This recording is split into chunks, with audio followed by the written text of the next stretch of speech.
Hello student, आज का हमारा टॉपिक है अकाउंटिंग स्टैंडर्ड।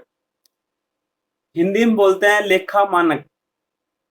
हम ये जानते हैं कि अकाउंटिंग बिजनेस की एक लैंग्वेज होती है और जिसकी सहायता से हम बिजनेस की इंफॉर्मेशन बिजनेस से जुड़े हुए यूजर्स को प्रोवाइड करवाते हैं। अगर हम अपने तरीके से अकाउंटिंग करें तो बाकी के यूजर्स इसको समझेंगे ही नहीं। हमें बहुत सारे एरियाज पर अकाउंटिंग करनी होती है, जैसे वैल्यूएशन ऑफ स्टॉक, डेप्रिसिएशन।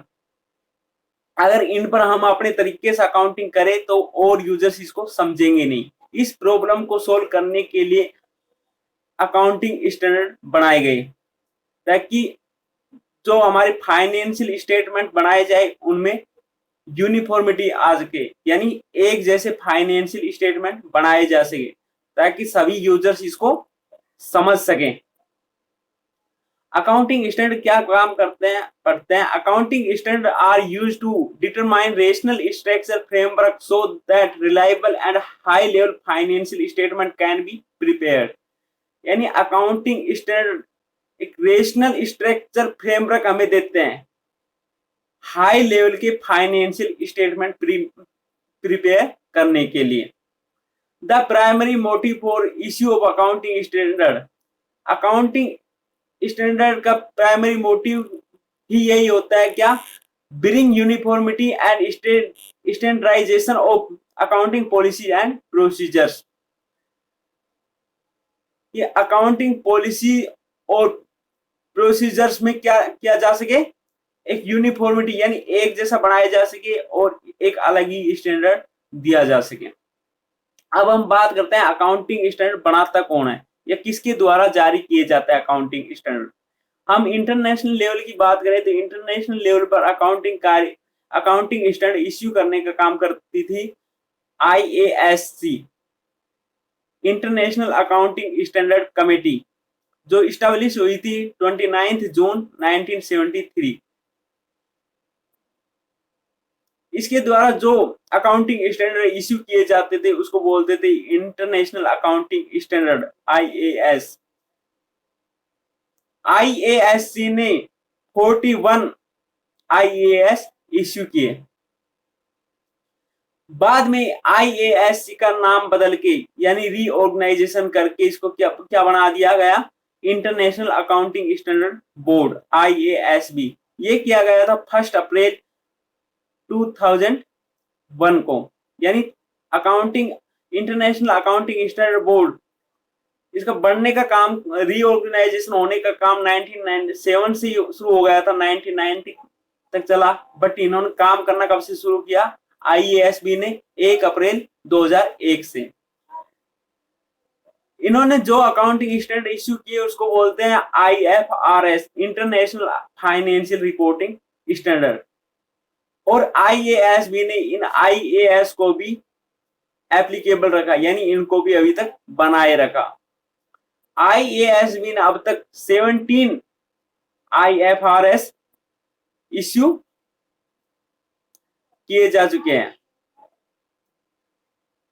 ये तो होगी इंटरनेशनल लेवल पर। अब देखते हैं हमारे नेशनल लेवल पर अकाउंटिंग स्टैंडर्ड इश्यू करने का काम कौन करते हैं। हमारी ICAI, the institute of chartered accountant of India, जो इस्टेब्लिश हुई थी 1 जुलाई 1949। आईसीएआई अब तक, आईसीएआई जो अकाउंटिंग स्टैंडर्ड इश्यू करती है उसको एएस बोलते हैं। अकाउंटिंग स्टैंडर्ड अब तक 32 अकाउंटिंग स्टैंडर्ड इश्यू हो चुके हैं आईसीएआई के द्वारा। आईसीएआई ने एक एएसबी बनाया, अकाउंटिंग स्टैंडर्ड बोर्ड। और एएसबी का मेनली काम क्या होता है, अकाउंटिंग स्टैंडर्ड को बनाना।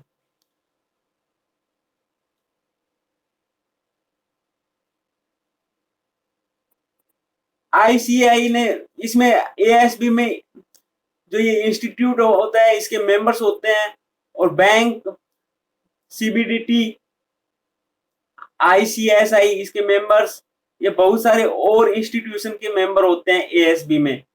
ये इस्टेब्लिश हुआ था 21 अप्रैल 1977। इसका मेनली काम क्या होता है, अकाउंटिंग स्टैंडर्ड को इश्यू करना। ICAI अब तक 32 अकाउंटिंग स्टैंडर्ड इश्यू कर चुकी है।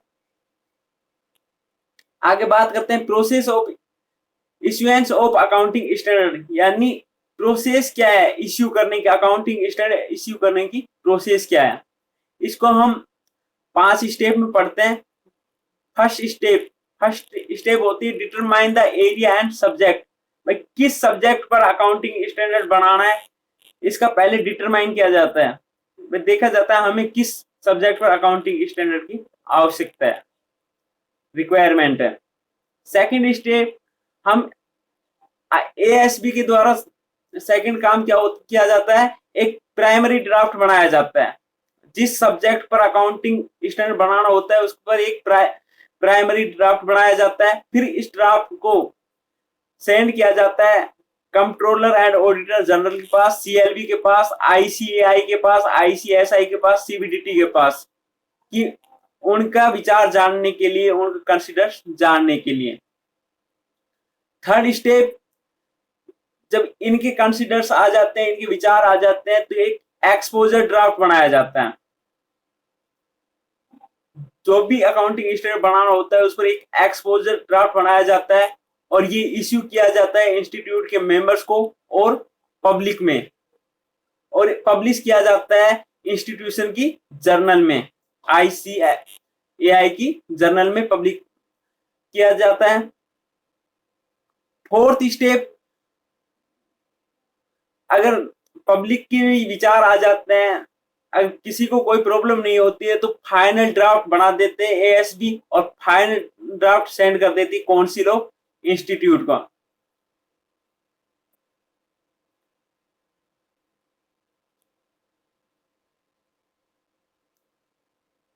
फिर आती फाइनल स्टेप, लास्ट में क्या करती है ICAI की काउंसिल इसको कंसीडर कर लेती है और इस पर अपनी कांस्टेंट दे देती है। फिर ये अकाउंटिंग स्टैंडर्ड, जो अकाउंटिंग स्टैंडर्ड बना है ICAI के द्वारा, ये भेजा जाता है national financial reporting authority NFRA इस पर अपना रिव्यू देती है और इसको मॉडिफाई भी कर सकती है। NFRA यानी नेशनल फाइनेंशियल रिपोर्टिंग अथॉरिटी इसको भेजती है मिनिस्ट्री ऑफ कॉर्पोरेट अफेयर्स को। हमारी इंडिया का जो कॉर्पोरेट अफेयर्स मिनिस्ट्री है उसके पास भेजा जाता है, ताकि जो हमारा गैजेट होता है, ऑफिशियल गैजेट होता है इंडियन गवर्नमेंट का, उसमें स्टैंडर्ड इम्प्लीमेंटेशन के जारी किया जा सके। यहां तक होगी इसकी प्रोसीजर्स। अब हम बात करते हैं अकाउंट, अब तक इंस्टीट्यूट ने, ICAI ने कौन कौन सा अकाउंटिंग स्टैंडर्ड जारी किए जा चुके हैं, इसके द्वारा कौन कौन सा अकाउंटिंग स्टैंडर्ड इश्यू किए जा चुके हैं। तो अब तक 32 अकाउंटिंग स्टैंडर्ड इश्यू किए जा चुके हैं। AS first accounting standard first कौन सा था, डिस्क्लोजर्स ऑफ अकाउंटिंग पॉलिसीज, जो लागू हुआ था, लागू हुआ था 1 अप्रैल 1991 कंपनीज के लिए और 1 अप्रैल 1993 अदर्स इंस्टीट्यूशन के लिए। AS2 वैल्यूएशन ऑफ इन्वेंट्रीज जो लागू हुआ था 1 अप्रैल 1999 से। AS3 कैश फ्लो स्टेटमेंट जो लागू हुआ था 1 अप्रैल 2001 से। AS4 contingency and event occurring after the balance sheet date, एक जो लागू हुआ था 1 April, sorry AS3 cash flow statement जो लागू हुआ था 1 अप्रैल 2001 से। AS4 contingency and event occurring after the balance sheet date जो लागू हुआ था 1 अप्रैल 1995 से। AS5 नेट प्रॉफिट और loss for the period prior period item and change in accounting policy जो लागू हुआ था 1 अप्रैल 1996 से। AS6 डेप्रिसिएशन अकाउंटिंग जो लागू हुआ था 1 अप्रैल 1995 से। AS7 कंस्ट्रक्शन कॉन्ट्रैक्ट जो लागू हुआ था 1 अप्रैल 2003 से। 8 accounting for research and development, जिसको अब ट्रांसफर किया जा चुका है, इसको कैंसिल करके AS26 में ट्रांसफर किया जा चुका है, यानी उसमें मिला दिया गया है। AS9 है रेवेन्यू रिकॉग्निशन, जो लागू हुआ था 1 अप्रैल 1991 कंपनी के लिए और 1 अप्रैल 1993 का अदर इंस्टीट्यूशन के लिए। AS10 है अकाउंटिंग फॉर फिक्स एसेट्स, जो लागू हुआ था 1 अप्रैल 1991 को कंपनीज के लिए, 1 अप्रैल 1993 को अदर्स इंस्टीट्यूशन के लिए। AS11 the effect of change in foreign exchange rate, जो लागू हुआ था 1 अप्रैल 2004 से। AS12 है अकाउंटिंग फॉर गवर्नमेंट ग्रांट, जो लागू हुआ था 1 अप्रैल 1994 से। AS13 अकाउंटिंग फॉर इन्वेस्टमेंट, जो लागू हुआ था 1 अप्रैल 1995 से। AS14 अकाउंटिंग फॉर अमालगमेशन, ये लागू हुआ था 1 अप्रैल 1995 से। AS15 एम्प्लॉय बेनिफिट, जो लागू हुआ था 1 अप्रैल 2006 से। AS16 बोरोइंग कॉस्ट, जो लागू हुआ था 1 अप्रैल 2000 से। AS17 सेगमेंट रिपोर्टिंग, जो लागू हुआ था 1 अप्रैल 2001 से। AS18 रिलेटेड पार्टी डिस्क्लोजर, जो लागू हुआ था 1 अप्रैल 2001 से। AS9 लीज, जो लागू हुआ था 1 अप्रैल 2001 से। AS20 अर्निंग पर शेयर्स, जो लागू हुआ था 1 अप्रैल 2001 से। AS21 कंसोलिडेटेड फाइनेंशियल स्टेटमेंट, जो लागू हुआ था 1 अप्रैल 2001 से। AS22 accounting for taxes on income, जो लागू हुआ था 1 अप्रैल 2001 से। AS23 accounting for investment in associate in consolidated financial statement, जो लागू हुआ था 1 अप्रैल 2002 से। AS24 डिसकंटिन्यूइंग ऑपरेशन, जो लागू हुआ था 1 अप्रैल 2004 से कंपनी के लिए, 1 अप्रैल 2005 से अदर इंस्टीट्यूशन के लिए। AS25 इंटरिम फाइनेंशियल रिपोर्टिंग, जो लागू हुआ था 1 अप्रैल 2002 से। AS26 इंटेंजिबल एसेट्स, जो लागू हुआ था 1 अप्रैल 2003 से कंपनी के लिए, 1 अप्रैल 2004 अदर इंस्टीट्यूशन के लिए। AS27 financial reporting of interest in joint venture, जो लागू हुआ था 1 अप्रैल 2002 से। AS28 इम्पेयरमेंट ऑफ एसेट्स, जो लागू हुआ था 1 अप्रैल 2004 से अदर इंस्टीट्यूशन के लिए, 1 अप्रैल 2006 से। AS29 provisions contingent liability and contingent asset, जो लागू हुआ था 1 अप्रैल 2004 से।